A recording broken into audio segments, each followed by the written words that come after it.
ಗೋವಾದಿಂದ ಅಕ್ರಮವಾಗಿ ಮದ್ಯ ಸಾಗಾಟ ಮಾಡುತ್ತಿದ್ದ ಮಾರುತಿ ಓಮಿನಿ ಕಾರನ್ನ ತಾಲೂಕಿನ ಯತಲ ತಿಪ್ಪೇನಹಳ್ಳಿ ಗೇಟ್ ಬಳಿ ಅಬಕಾರಿ ಅಧಿಕಾರಿಗಳು ಸೋಮವಾರ ಮಧ್ಯರಾತ್ರಿ ವಶಕ್ಕೆ ಪಡೆದಿದ್ದಾರೆ.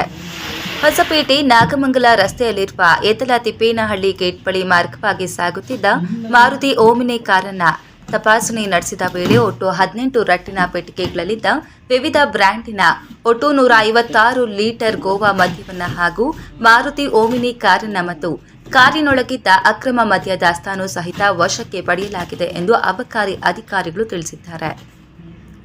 ಅಕ್ರಮವಾಗಿ ಮದ್ಯ ಸಾಗಾಟ ಮಾಡುತ್ತಿದ್ದ ಆರೋಪಿತನಾದ A1S ರವಿಚಂದ್ರನ್ ಬಿನ್ ಆರ್ ಸುಬ್ರಹ್ಮಣಿ ಹಾಗೂ A2 ಬೆನಕ್ ರಾಜ್ ಯಲಿಯು ಬಿನ್ ಉಮೇಶ್ RN ಎಂಬುವವರು ಸ್ಥಳದಿಂದ ಪರಾರಿಯಾಗಿರುತ್ತಾರೆ. ಅವರ ವಿರುದ್ಧ ಪ್ರಕರಣವನ್ನು ದಾಖಲಿಸಲಾಗಿದೆ. ಚಿಕ್ಕಬಳ್ಳಾಪುರ ವಿಭಾಗದ ಅಬಕಾರಿ ಜಂಟಿ ಆಯುಕ್ತರ ನಿರ್ದೇಶನದ ಮೇರೆಗೆ ಕಾರ್ಯಾಚರಣೆ ನಡೆಸಲಾಗಿದೆ. ಇನ್ನು ದಾಳಿಯಲ್ಲಿ ಅಬಕಾರಿ ನಿರೀಕ್ಷಕರಾದ ಮಂಜುಳಾ, ರೇಣುಕಾ, ರಾಮು ಕೆಸಿ, ನಾಗೇಂದ್ರ ಸಿಂಗ್, ಉಪನಿರೀಕ್ಷಕರಾದ ದೇವರಾಜ್, ಮುಖ್ಯ ಪೇದೆಗಳಾದ ಮೋಹನ್, ನಿತಿನ್, ಪೇದೆಗಳಾದ ಶಿವಸ್ವಾಮಿ ಭಾಗವಹಿಸಿರುತ್ತಾರೆ.